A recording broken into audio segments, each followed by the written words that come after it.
أعوذ بالله من الشيطان الرجيم. بسم الله الرحمن الرحيم. فأقم وجهك للدين حنيفا فطرة الله التي فطر الناس عليها لا تبديل لخلق الله ذلك الدين القيم ولكن أكثر الناس لا يعلمون. صدق الله العلي العظيم. സ്നേഹം നിറഞ്ഞ സത്യവിശ്വാസികളെ, വിശ്വാസിനികളെ, ജീവിതത്തിൻ്റെ മുഴുവൻ മേഖലയിലും അള്ളാഹുവിൻ്റെ വിധിവിലക്കുകൾ പാലിച്ച് തഖ്വയോടുകൂടി ജീവിക്കണമെന്ന് എന്നോടെന്ന പോലെ നിങ്ങളെയും ആദ്യമായി ഉപദേശിക്കുകയാണ്. അള്ളാഹു സുബ്ഹാനഹു വ തആല നമ്മെ എല്ലാവരെയും അനുഗ്രഹിക്കുമാറാകട്ടെ. മനുഷ്യൻ എന്നത് ഏറ്റവും സുന്ദരമായൊരു പദമാണ്. മനുഷ്യനെ കുറിച്ച് സാധാരണഗതിയിൽ ആ ഒരു നാമത്തിൽ തന്നെ അതിൻ്റെ സൗന്ദര്യം നമുക്ക് ദർശിക്കാവുന്നതാണ്. മനുഷ്യത്വം എന്ന് പറയുന്നത് ശരിക്ക് ആ മനുഷ്യനിൽ അടങ്ങുന്ന യോഗ്യതക്കും മൂല്യങ്ങൾക്കും നമ്മൾ നൽകുന്നൊരു വിളിപ്പേരാണ്. അതിൻ്റെ ഏറ്റവും നല്ല വികസിച്ച രൂപമാണ് നമ്മൾ പലപ്പോഴും മാനവിക ആശയങ്ങൾ, മാനവിക മൂല്യങ്ങൾ എന്നെല്ലാം നമ്മൾ ആഘോഷിക്കുകയോ ഉദ്ഘോഷിക്കുകയോ ചെയ്യുന്ന മൂല്യസങ്കല്പം എന്ന് പറയുന്നത്. ആ അർത്ഥത്തിൽ ഒരു പേര് കൊണ്ട് തന്നെ ഒരുപാട് മൂല്യങ്ങളെ പ്രതിനിധീകരിക്കുന്നവനാണ് ബുദ്ധിയുള്ള മനുഷ്യൻ എന്ന് പറയുന്നത്. അതുപോലെ തന്നെ അറബിയിൽ ഇൻസാൻ എന്നാണ് പറയുക. ഇൻസാൻ എന്ന് പറഞ്ഞാൽ മനുഷ്യൻ എന്നാണ്. ഇൻസാൻ എന്ന് പറഞ്ഞാൽ മനുഷ്യനാണ്. അതുപോലെ തന്നെ ഇൻസാനിയത്ത് എന്ന് പറഞ്ഞാൽ മനുഷ്യത്വമാണ്. ഹ്യൂമൻ ആൻഡ് ഹ്യൂമാനിറ്റി എന്ന് പറയുന്നതിൻ്റെ അറബി എന്ന് പറയുന്നത് ഇൻസാൻ, ഇൻസാനിയത്ത് എന്നുള്ളതാണ്. അതോടൊപ്പം തന്നെ ഇൻസാൻ എന്ന് പറഞ്ഞാൽ ഇണക്കമുള്ളവൻ എന്നാണ്. അനസ്, അനീസ് എന്നൊക്കെ നിങ്ങൾ പേര് വെക്കുന്നത് കണ്ടിട്ടുണ്ടാവും. അതിൽ നിന്നാണ് ഇൻസാൻ ഉണ്ടാകുന്നത്. അപ്പോൾ പിന്നെ ഇണക്കമുള്ളവൻ, പൊരുത്തമുള്ളവൻ, ആ ഒരു അർത്ഥത്തിൽ അനസ്, അനീസ് എന്നുള്ള അത്തരത്തിലുള്ള ഭാഷയിൽ നിന്ന് രൂപപ്പെട്ടു വന്ന് വികസിച്ചു വന്ന ഒന്നാണ് ഇൻസാൻ എന്ന് പറയുന്നത്. വിശുദ്ധ ഖുർആനിൽ നിങ്ങൾ പരിശോധിച്ച് നോക്കിക്കഴിഞ്ഞാൽ യാ അയ്യുഹല്ലദീന ആമനൂ ലാ തദ്ഖുലൂ ബുയൂതൻ ഗൈറ ബുയൂതികും ഹത്താ തസ്തഗ്നിസൂ വതുസല്ലിമൂ അലാ അഹ്ലിഹാ ദാലികും ഖൈറുൽ ലക്കും ലഅല്ലക്കും തദക്കറൂൻ എന്ന് പറയുന്ന, വീട്ടിലേക്ക് ഒരാൾ കിടന്നു ചെല്ലുമ്പോൾ അനുവാദം ചോദിക്കണം, അനുവാദം ചോദിച്ചിട്ട് വീട്ടിനകത്തേക്ക് ചെല്ലാവൂ എന്ന് പറയുന്ന വിശുദ്ധ ഖുർആനിൽ ഒരു പരാമർശമുണ്ട്. അവിടെ ഹത്താ തസ്തഗ്നിസു എന്നാണ് ഖുർആൻ നടത്തിയ പ്രയോഗം. യഥാർത്ഥത്തിൽ അനുവാദം ചോദിക്കുന്നതിന് അസ്തഗ്നസ എന്ന പ്രയോഗമല്ല പ്രയോഗിക്കേണ്ടത്. തസ്തഗ്നിസു എന്ന് പറഞ്ഞാൽ ഒരു വീട്ടിലേക്ക് നമ്മൾ അനുവാദം ചോദിക്കുമ്പോൾ ഒരു കമ്പനിയിലേക്ക് ചോദിക്കുന്നത് പോലെയല്ല, വീട്ടുകാരുടെ മനപ്പൊരുത്തത്തോടു കൂടിയേ നമ്മൾ ആ വീട്ടിലേക്ക് പ്രവേശിക്കാവൂ എന്ന അർത്ഥത്തിലാണ് അവിടെ ഇസ്തഗ്നസ എന്ന പ്രയോഗം ഖുർആൻ നടത്തിയിട്ടുള്ളത് എന്ന് നമുക്ക് കാണാവുന്നതാണ്. അപ്പൊ ഇൻസാൻ എന്ന് പറഞ്ഞാൽ ഇണക്കം, പരസ്പരമുള്ള പൊരുത്തം, അതുപോലെ തന്നെ ഇൻക്ലൂസീവ്നെസ്, മനുഷ്യർക്ക് ഉൾക്കൊള്ളാനുള്ള ശേഷി, ഇതെല്ലാമുള്ള ഒരു യോഗ്യതയുടെ, മൂല്യങ്ങളുടെ, നന്മകളുടെ നിറകുടമായിട്ടാണ് യഥാർത്ഥത്തിൽ മനുഷ്യനെ നമ്മൾ കാണുന്നത്. വിശുദ്ധ ഖുർആനിൽ തന്നെ അല്ലാഹു സുബ്ഹാനഹു വ തആല പറയുന്നുണ്ട്, മനുഷ്യൻ അല്ലാഹു സുബ്ഹാനഹു വ തആല ശുദ്ധ പ്രകൃതിയോട് കൂടിയാണ് സൃഷ്ടിച്ചിട്ടുള്ളത് എന്ന്. പൈശാചിക ഘടകത്തോടു കൂടിയല്ല മനുഷ്യൻ ഭൂമിയിൽ പറന്നു വീഴുന്നത്. പിന്നെ അവൻ തമ്മാടിയാകുന്നുണ്ട് എങ്കിൽ, പിന്നെ അവൻ കൊലയാളിയാകുന്നുണ്ടെങ്കിൽ അത് വേറെ നമ്മൾ പഠിക്കേണ്ട കാര്യമാണ്. അല്ലാഹു സുബ്ഹാനഹു വ തആല ഈ ഭൂമിയിൽ പറന്നു വീഴുന്ന ഓരോ മനുഷ്യനും ജന്മം നൽകുന്നത് അതിൻ്റെ ശുദ്ധ പ്രകൃതിയോട് കൂടിയാണ്. അതുകൊണ്ടാണ് നമ്മൾ പറയാറുണ്ട്, മനുഷ്യൻ അടിസ്ഥാന ഗുണങ്ങളും അതും അടിസ്ഥാന മാനവിക ഗുണങ്ങളും വിശ്വാസപരമായ ഗുണങ്ങളും ഉണ്ട്. ഞാൻ മനസ്സിലാക്കുന്നത് വിശ്വാസമുള്ളവർക്കും വിശ്വാസമില്ലാത്തവർക്കും ഏതൊരു പൗരനും നല്ലവനാണ് എങ്കിൽ അവരിലെല്ലാം അടിസ്ഥാന മാനവിക ഗുണങ്ങൾ നമുക്ക് ദർശിക്കാവുന്നതാണ്.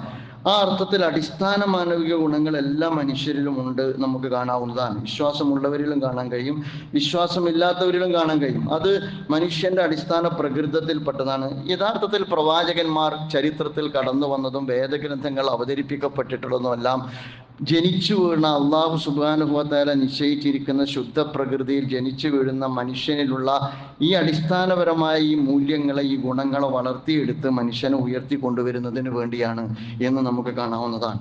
ഞാൻ ഓതി വെച്ച ആയത്ത് സൂറത്ത് റൂമിലെ 30-ാമത്തെ ആയത്താണ്. അല്ലാഹു സുബ്ഹാനഹു വ തആല പ്രവാചകൻ റസൂലുള്ളാഹി സ്വല്ലല്ലാഹി അലൈഹി വസല്ലമയോട് പറയുന്നത് നോക്കൂ നിങ്ങൾ. ഫഅഖിം വജ്ഹക ലിദ്ദീനി ഹനീഫ, ഋജുമനസ്കനായിട്ട് പ്രവാചകരെ താങ്കളുടെ മുഖത്തെ അള്ളാഹുവിലേക്ക് തിരിക്കുക, ഈ ദീനിന് നേരെ നിങ്ങൾ തിരിക്കുക, അങ്ങേയറ്റത്ത് ഋജുമനസ്കനായിക്കൊണ്ട്. എന്നിട്ട് അല്ലാഹു സുബ്ഹാനഹു വ തആല പറയുന്നുണ്ട്, ഫിത്രത്തല്ലാഹി ലത്തി ഫത്തറന്നാസ അലൈഹ, അള്ളാഹു സുബ്ഹാനഹു വ തആല മനുഷ്യനെ സൃഷ്ടിച്ചിരിക്കുന്നത് ശുദ്ധ പ്രകൃതിയോടുകൂടിയാണ്. ലാ തബ്ദീല ലി ഖൽഖില്ല, അള്ളാഹുവിൻ്റെ ആ സൃഷ്ടിഘടനയ്ക്ക് യാതൊരു മാറ്റവുമില്ല. ദാലിക ദീനുൽ ഖയ്യിം, അതാണ് ദീൻ.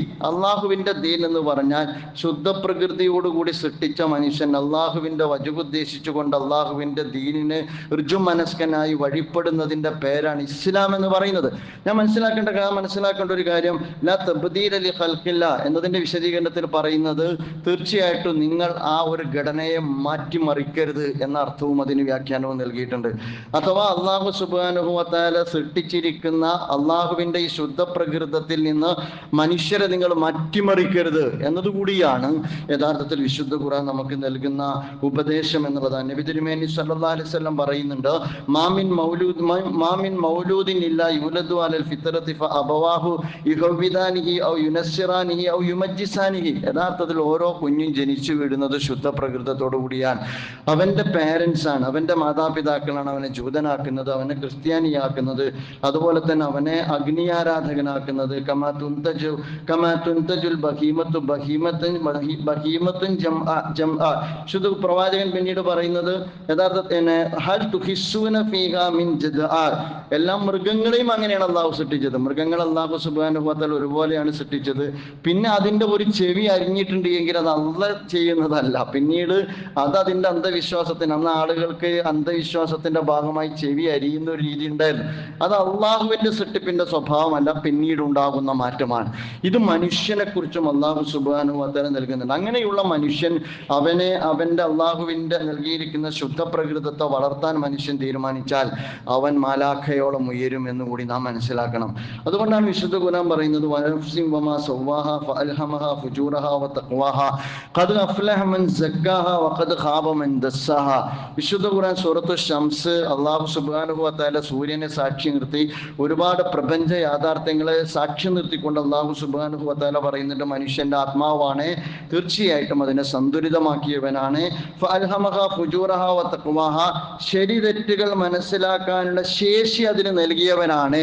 എനിക്ക് എൻ്റെ മനസ്സിൻ്റെ ഒരു പ്രത്യേകത, മനുഷ്യൻ്റെ ഒരു പ്രത്യേകത, മനുഷ്യൻ മൃഗത്തെ പോലെയല്ല, അവന് ശരി തെറ്റുകൾ മനസ്സിലാക്കാനുള്ള വിവേചന ബുദ്ധി അല്ലാഹു സുബ്ഹാനഹു വ തആല നൽകിയിട്ടുണ്ട്. ആ മനുഷ്യന് സവിശേഷമായ ആ ശേഷി നൽകിയവനാണ്.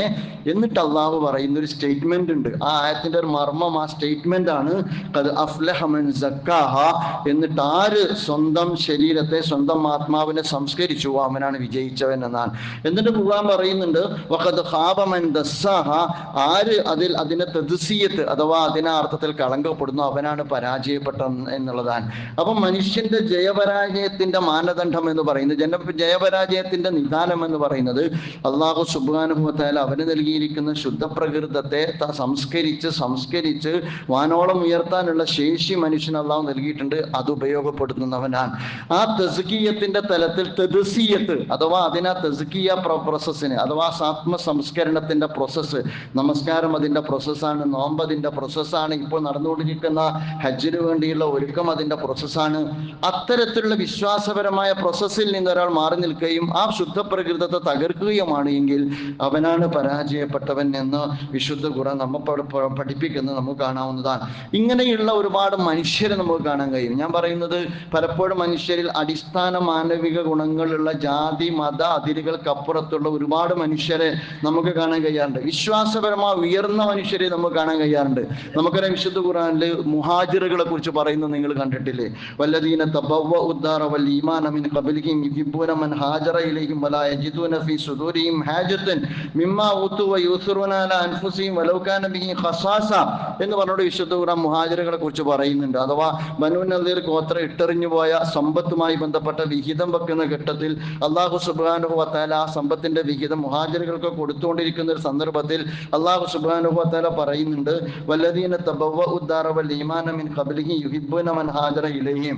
അവിടെ താമസിച്ചുകൊണ്ടിരിക്കുന്ന മുമ്പേ വിശ്വസിച്ചിരിക്കുന്ന ഒരു ജനതക്കും അതിൽ അവകാശമുണ്ട്. അവർ മാത്രമല്ല, അവരുടെ പ്രത്യേകത എന്ന് പറയുന്നത് യുഹിബ്ബൂന മൻ ഹാജറ ഇലൈഹിം, അവരിലേക്ക് പലായനം ചെയ്തു വന്ന ആളുകളെ ഇഷ്ടപ്പെടുന്നവരാണ് അവർ. വലാ യജിദൂന ഫീ സുദൂരിഹിം ഹാജത്തും മിമ്മാ ഊതൂ, എന്നിട്ട് ആ വന്നിരിക്കുന്ന ആളുകൾക്ക് അല്ലാഹുവിന്റെ റസൂൽ കൊടുക്കുമ്പോൾ അതിലൊരു ആവശ്യവും ഉന്നയിക്കാത്തവരാണ് അവർ. അവരുടെ ക്വാളിറ്റിയാണ് ഖുർആൻ പറയുന്നത്. അവർ നേരത്തെ വിശ്വസിച്ചവരാണ്, മാത്രമല്ല പലായനം ചെയ്തു വന്നവരെ സ്വീകരിച്ചവരാണ്, മാത്രമല്ല കാല അപ്പുറത്തുള്ള മുഹാജിറുകൾക്ക് അള്ളാഹുവിന്റെ റസൂൽ കൊടുത്തുകൊണ്ടിരിക്കുമ്പോൾ അതിൽ പരാതിയും പരിഭവവും ഇല്ലാത്തവരാണ്. മാത്രമല്ല വയൂസിറൂന അലാ അൻഫുസിഹിം വലൗ കാന ബിഹിം ഖസാസ, അവർക്ക് പ്രത്യേകമായിരിക്കെ തന്നെ അവർക്ക് ആവശ്യമായിരിക്കെ തന്നെ അവർ മറ്റുള്ളവർക്ക് അങ്ങേയറ്റം പരിഗണന കൊടുത്തവരാണ്. എന്നിട്ട് ഖുർആൻ പറയുന്നുണ്ട് വമൻ യൂഖ ശുഹ നഫ്സിഹി ഫഉലൈക ഹുമുൽ മുഫ്ലിഹൂൻ. അങ്ങനെ ഇത്തരത്തിലുള്ള മനസ്സിന്റെ ഈ കുടുസതയിൽ നിന്ന് രക്ഷപ്പെട്ടവനെ അള്ളാന്റെ അടുക്കൽ വിജയിക്കുകയുള്ളൂ എന്ന് ഖുർആൻ പറയുന്നുണ്ട്. അപ്പൊ അങ്ങനെ മനുഷ്യനെ ഉയർത്താൻ കഴിയും. ഈ പറയുന്ന മുഹാജിറുകളെ കുറിച്ച് തന്നെ പറയുന്നത്, അവർ മക്കത്ത് നിന്ന് മദീനത്തേക്ക് വന്നപ്പോൾ നമുക്ക് ചരിത്രം അറിയാം. കൃഷി കൊടുത്തപ്പോൾ അവർക്ക് കൃഷി ചെയ്യാൻ അറിയില്ല, അവർ കച്ചവടക്കാരാൻ. എന്നാൽ ആ കൃഷിഭൂമിയുടെ വിഹിതം കൊടുത്താൽ മതി. അങ്ങനെ ബനൂ നദീർ ഗോത്രത്തിന്റെ ഭൂമി വീതം കൊടുത്തപ്പോൾ അള്ളാന്റെ റസൂല് പറയുന്നുണ്ട്, ഇനി നിങ്ങൾക്ക് നിങ്ങളുടെ കൃഷിഭൂമി നിങ്ങളുടേതാകാം. അപ്പോൾ അവർ പറയുന്നു, അള്ളാന്റെ റസൂല് ദീനിന് വേണ്ടി ആവശ്യമാണെങ്കിൽ അത് അങ്ങേക്ക് എടുക്കാം എന്ന് പറയുന്ന ഒരു മനസ്സിനെ കുറിച്ചാണ്. നമുക്ക് എർമൂക്ക് യുദ്ധത്തിന്റെ വേള നിങ്ങൾ കണ്ടിട്ടില്ലേ? ഒരു മനുഷ്യന്റെ മരണാസന്നമായ സന്ദർഭത്തിൽ അയാൾക്ക് ഏറ്റവും അവസാനമായ ആവശ്യമുള്ള ഒന്നാണ് ഒരു മുറുക്ക് വെള്ളം എന്ന് പറയുന്നത്.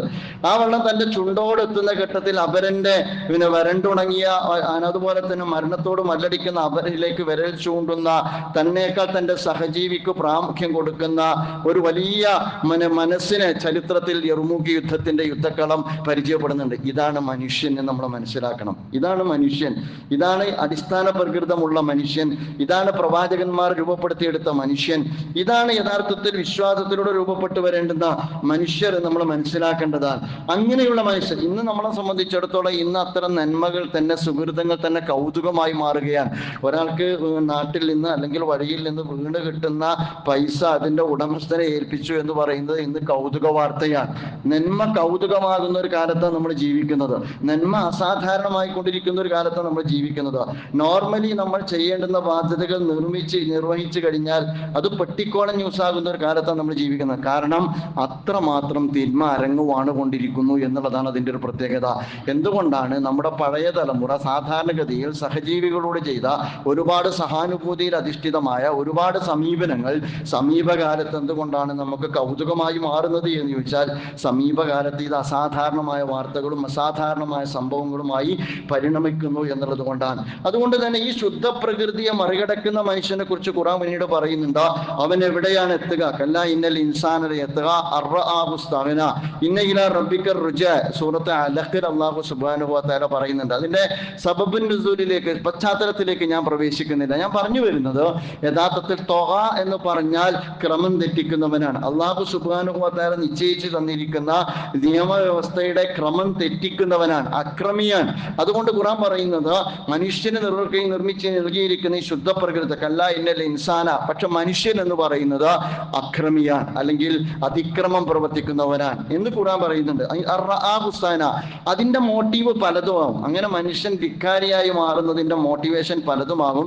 ഇവിടെ ഖുർആൻ പറയുന്നത് അവന് പോന്നവനാണ് എന്ന തോന്നലാണ്, അനാനിയത്ത്, ഞാൻ എനിക്ക് മതി എന്ന സ്വയം പര്യാപ്തതയെ കുറിച്ചുള്ള ചിന്തയാണ്. എന്നിട്ട് ഖുർആൻ പറയുന്നുണ്ട്, ആ ബോധം, അതാ അവൻ മതി, അള്ളാഹുവിനെ മറക്കുന്ന, സഹജീവിയെ മറക്കുന്ന, എന്നിട്ട് ധിക്കാരം പ്രവർത്തിക്കുന്ന, അവന്റെ പ്രകൃതത്തെ തന്നെ നിരാകരിക്കുന്ന, അള്ളാഹു നൽകിയിരിക്കുന്ന ശുദ്ധ പ്രകൃതത്തെ ചവിട്ടി ഇറക്കുന്ന മനുഷ്യനെ കുറിച്ച് ഖുർആൻ പറയുന്ന ഇന്ന ഇലാ റബ്ബിക റുജ്അ, അള്ളാഹുവിലേക്കാണ് അവന്റെ മടക്കം എന്ന് വിശുദ്ധ ഖുർആൻ പറയുന്നുണ്ട്. മറ്റിടത്ത് വിശുദ്ധ ഖുർആൻ പറയുന്നുണ്ട് ഫഅമ്മാ മൻ തഗ, അതേപോലെ തന്നെയുള്ള പ്രയോഗമാണ് അവിടെ ഖുർആൻ നടത്തുന്നത്. ഫഅമ്മാ മൻ തഗ, അതുപോലെ തന്നെ സ്വന്തത്താർത്ഥത്തിൽ അക്രമം പ്രവർത്തിക്കുന്ന ആളുകൾ, വആസറൽ ഹയാത്ത ദുനിയ, എന്നിട്ട് അവർ ദുനിയാവിനെ തെരഞ്ഞെടുത്തിരിക്കുന്ന ആളുകളാണ്. ഫഇന്നൽ ജഹീമ ഹിയൽ മഅവ, അവരുടെ സങ്കേതം എന്ന് പറയുന്നത് നരകമാണ് എന്ന് ഖുർആൻ പറയുകയാണ്. അത് കഴിഞ്ഞ് വിശുദ്ധ ഖുർആൻ പറയുന്നുണ്ട് വഅമ്മാ മൻ ഖാഫ മഖാമ റബ്ബിഹി വനഹൻ നഫ്സ അനിൽ ഹവ, അതേസമയം അള്ളാഹുവിന്റെ മഖാമിനെ ഭയപ്പെട്ടുകൊണ്ട് എല്ലാ ദേഹേച്ഛയിൽ നിന്ന് വിട്ടു നിൽക്കുന്ന മനുഷ്യരെ കുറിച്ച് ഖുർആൻ പറയുന്നുണ്ട് ഫഇന്നൽ ജന്നത ഹിയൽ മഅവ, അവനെ സംബന്ധിച്ചിടത്തോളം അവന്റെ ഇടം എന്ന് പറയുന്നത് സ്വർഗമാണ്. സ്വർഗത്തിന്റെ വഴി എന്ന് പറയുന്നത് ഒരാളെ സംബന്ധിച്ചിടത്തോളം അള്ളാഹുവിനെ ഭയപ്പെട്ടുകൊണ്ട് തന്റെ ആത്മനിയന്ത്രണത്തിന്റെയും ആത്മസംസ്കരണത്തിന്റെയും വഴി സ്വീകരിക്കുന്നവൻ്റെതാണ്. നരകത്തിന്റെ വഴി എന്ന് പറയുന്നത് അള്ളാഹു സുബ്ഹാനഹു വ തആല അവനെ കനിഞ്ഞരുളിയിരിക്കുന്ന ശുദ്ധപ്രകൃതത്തെ കൂടി മറികടന്നുകൊണ്ട് ധിക്കാരം പ്രവർത്തിക്കുമ്പോഴാണ്. നമ്മൾ മനസ്സിലാക്കേണ്ട കാര്യം എന്ന് പറയുന്നത്, യഥാർത്ഥത്തിൽ നമുക്കറിയാം ഖുർആനിൽ ഒരു പ്രയോഗം കൂടിയുണ്ട്. സൂറത്തു തീൻ, നമുക്ക് എല്ലാവർക്കും പരിചിതമായ സൂറത്താണ് സൂറത്തു തീൻ. സൂറത്തു തീനിൽ നീചനാകുന്നു മനുഷ്യൻ എന്ന് പറയുന്നുണ്ട്. ഇന്ന് നമ്മൾ പലപ്പോഴും നമ്മുടെ മുമ്പിലുള്ള സംഭവവികാസങ്ങളെ നമ്മൾ അങ്ങനെ തന്നെ വായിച്ചെടുക്കേണ്ട. നീചരിൽ നീചരാകുന്നു. ഖുർആനിൽ പറയുന്നത് ലഖദ് ഖലഖന ഖലഖനൽ ഇൻസാന ഫീ അഹ്സനി തഖ്വീം സുമ്മ റദദ്നാഹു അസ്ഫല സാഫിലീൻ. ലഖദ് ഖലഖനൽ ഇൻസാന ഫീ അഹ്സനി തഖ്വീം എന്ന് പറഞ്ഞാൽ സുന്ദരമായ ഭാവനയാണ്. അല്ലാഹു സുബ്ഹാനഹു വ തആല ഏറ്റവും നല്ല അഹ്സന തഖ്വീം എന്ന് പറഞ്ഞാൽ ഏറ്റവും നല്ല രൂപഘടനയോടുകൂടിയാണ് അല്ലാഹു സുബ്ഹാനഹു വ തആല മനുഷ്യനെ സൃഷ്ടിച്ചിട്ടുള്ളത്. അതൊരു ഖുതുബയിൽ പറയാവുന്ന അത്രയുണ്ട്. നമ്മുടെ സൗന്ദര്യം എന്ന് മനസ്സിലാക്കണമെങ്കിൽ നമ്മുടെ ഓരോ പൊസിഷനിങ്ങും നമ്മൾ മനസ്സിലാക്കണം. എൻ്റെ കണ്ണിൻ്റെ സ്ഥാനം, കാതിൻ്റെ സ്ഥാനം, ചെവിയുടെ സ്ഥാനം, എൻ്റെ വിരൽത്തുമ്പിൻ്റെ പോലും സൗന്ദര്യം, അതുപോലെ തന്നെ അതിൻ്റെ ശാസ്ത്രീയത നമുക്ക് പഠിക്കാവുന്ന വലിയ ഒരു ആശയം അതിനകത്ത് നമുക്ക് കാണാവുന്നതാണ്. ഞാൻ അതല്ല പറയുന്നത്. അങ്ങനെ ഏറ്റവും നല്ല രീതിയിലാണ് മനുഷ്യനെ സൃഷ്ടിച്ചിരിക്കുന്നത് എന്ന് പറയുന്ന ഖുർആൻ അടുത്ത ആയത്തിൽ പറയുന്നത് എന്താണ്? സുമ്മ റദദ്നാഹു അസ്ഫല സാഫിലീൻ, അഥവാ മനുഷ്യൻ നീചരിൽ നീചനാണെന്ന പ്രയോഗവും വിശുദ്ധ ഖുർആൻ നടത്തുകയാണ്. നീചരിൽ നീചനാണ് എന്നാണ്. അപ്പൊ നമ്മൾ സാധാരണ നടത്താറുള്ള പ്രയോഗം മൃഗീയം എന്നാണ്. ഞാൻ പറയുക അത് അപകടമാണ് എന്നാണ് ഞാൻ പറയുക. മൃഗങ്ങൾ എന്ന് പറയുന്നത് ഇതിനേക്കാളൊക്കെ മാന്യന്മാരാണ് എന്ന് വിശ്വസിക്കുന്ന ഒരു വ്യക്തിയാണ് ഞാൻ. മൃഗങ്ങൾക്ക് അല്ലാഹു സുബ്ഹാനഹു വ തആല കൊടുത്തത് നഖവും തേറ്റയുമാണ്. അത് കടിച്ചു കീറും, കടിച്ചു തിന്നും. അതിന്റെ ജീവചക്രം എന്ന് പറയുന്നത് അങ്ങനെ തന്നെയാണ്. ആ ഒരു അതിന്റെ ഒരു ആവാസ വ്യവസ്ഥയെ അല്ലാഹു സുബ്ഹാനഹു വ തആല സംവിധാനിച്ചിട്ടുള്ളത് എന്ന് നമുക്ക് കാണാവുന്നതാണ്. അപ്പൊ അതിന്റെ നൂറ്റാണ്ടുകൾക്ക് മുമ്പുള്ള സിംഹവും ഇരപിടിക്കുന്നത് അന്നത്തെ പോലെ തന്നെയാണ്. ഇന്നും നൂറ്റാണ്ടുകൾക്ക് ഇപ്പുറം സിംഹം ഇരപിടിക്കുന്നത് അങ്ങനെ തന്നെയാണ്. മാത്രമല്ല അവക്കിടയിലും ഒരുപാട് ദയാദാക്ഷിണ്യത്തിന്റെ അനുഭവങ്ങൾ നമ്മൾ കാണാൻ കഴിയും. പക്ഷെ ഒരിക്കലും ഒരു സിംഹം AK-47 ഇപ്പോഴും ഉപയോഗിക്കൂല, ഇനിയും ഉപയോഗിക്കൂല. ഒരുപക്ഷെ സർക്കസ് കൂടാരത്തിൽ ട്രെയിനിങ് കൊടുത്താൽ ഉപയോഗിക്കുക എന്നുള്ളതല്ല ഞാൻ പറയുന്നത്.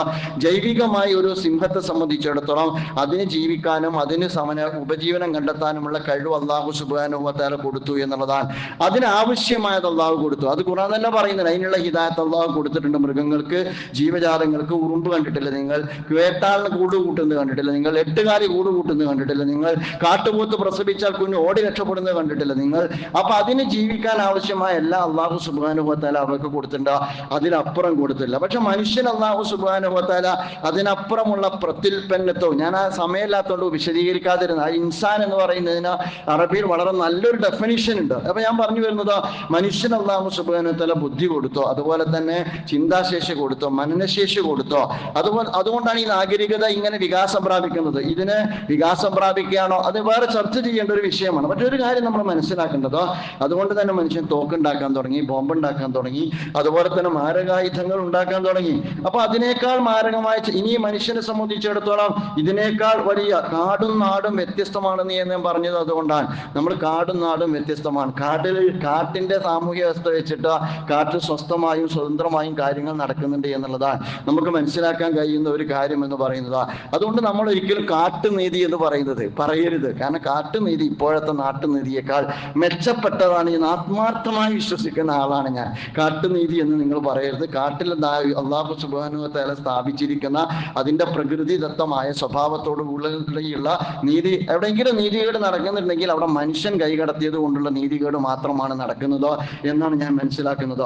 അതുപോലെ തന്നെ മൃഗീയത നമ്മൾ പറയരുത്.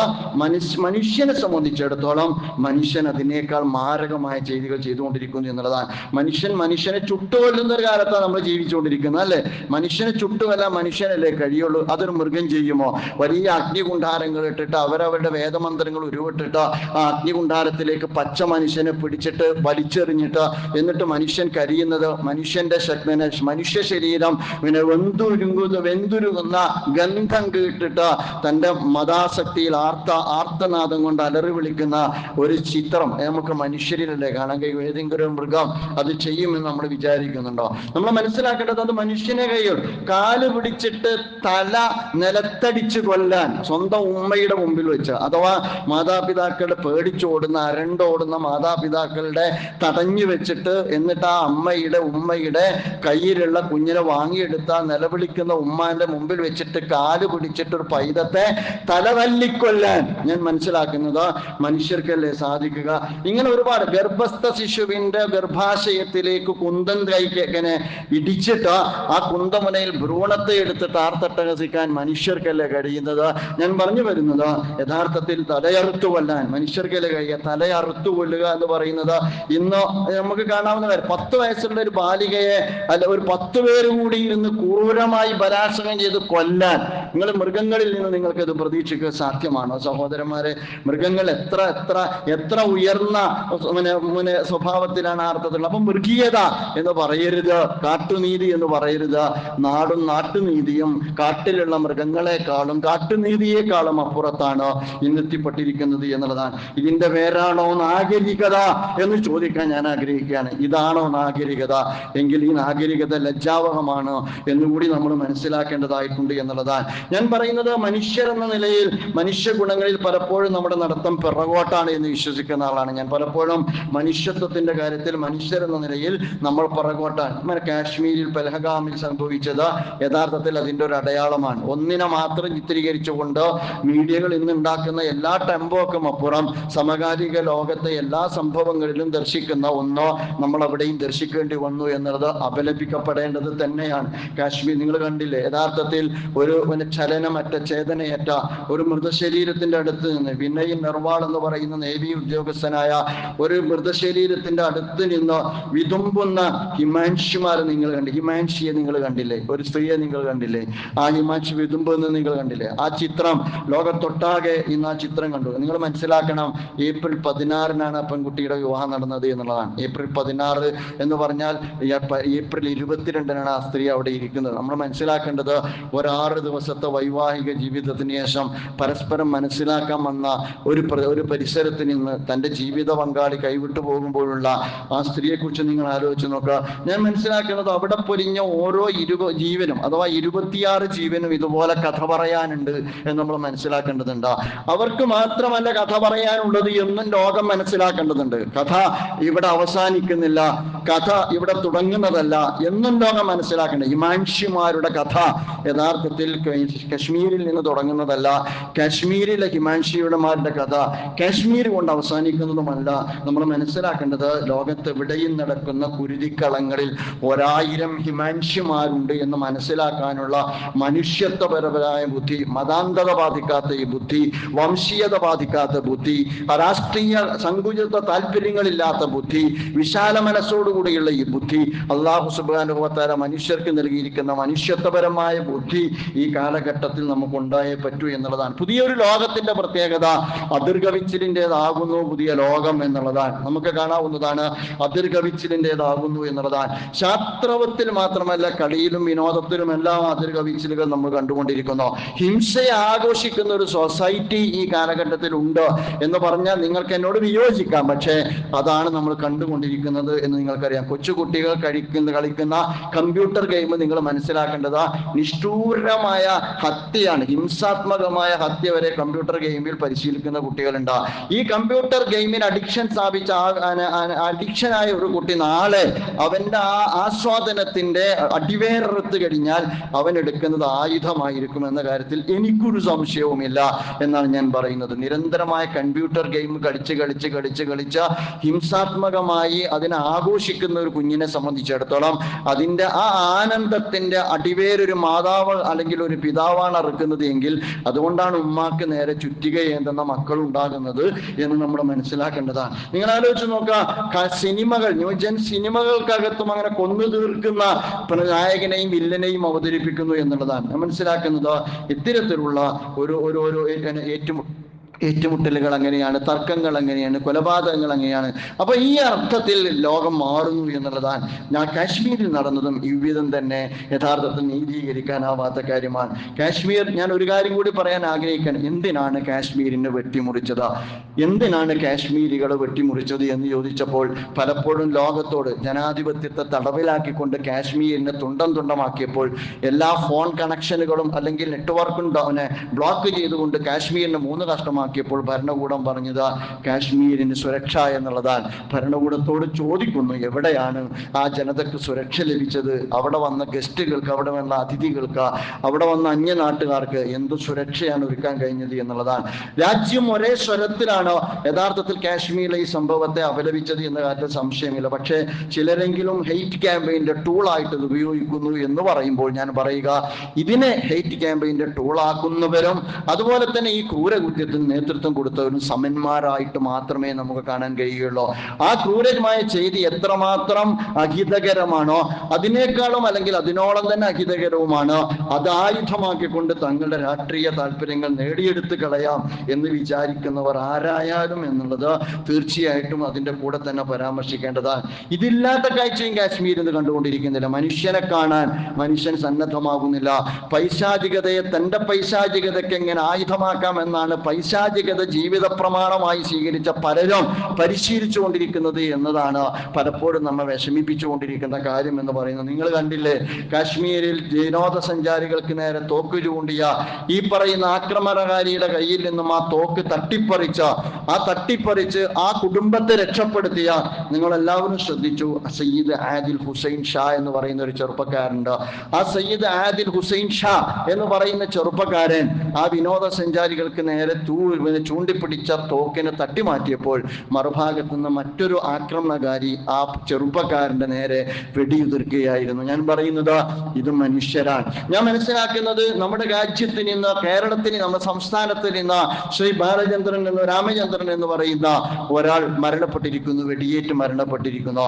രാമചന്ദ്രന്റെ മകളുടെ സ്റ്റേറ്റ്മെന്റും അതുപോലെ തന്നെ മറ്റും വന്നുകൊണ്ടിരിക്കുകയാണ്.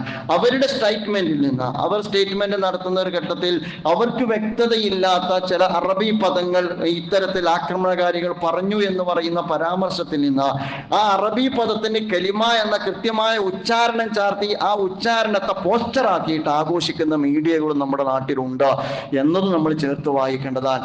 അവൾ ആ കലിമ എന്ന് പറയുന്നത് മാത്രമല്ലല്ലോ പറഞ്ഞത്, അവർ പറഞ്ഞു ഞാൻ അത് സംഭവിച്ചതിന് ശേഷം എൻ്റെ കൂടെ ഉണ്ടായിരുന്നത് സമീറും മുസാഫറുമാൻ മാത്രമല്ല എന്നെ ഈ പറയുന്ന എന്നെ മോർച്ചറിയിലേക്ക് കൊണ്ടുപോയത്, ഹോട്ടലിലേക്ക് കൊണ്ടുപോയത്, എന്നോടൊപ്പം നിന്നത്, എൻ്റെ ഒരു സഹോദരനെ പോലെ നിന്നത്, എന്നെ എയർപോർട്ടിൽ വരെ എന്നെ വിട്ടു തന്നത് ഈ പറയുന്ന മുസാഫറും സമീറുമാണ്.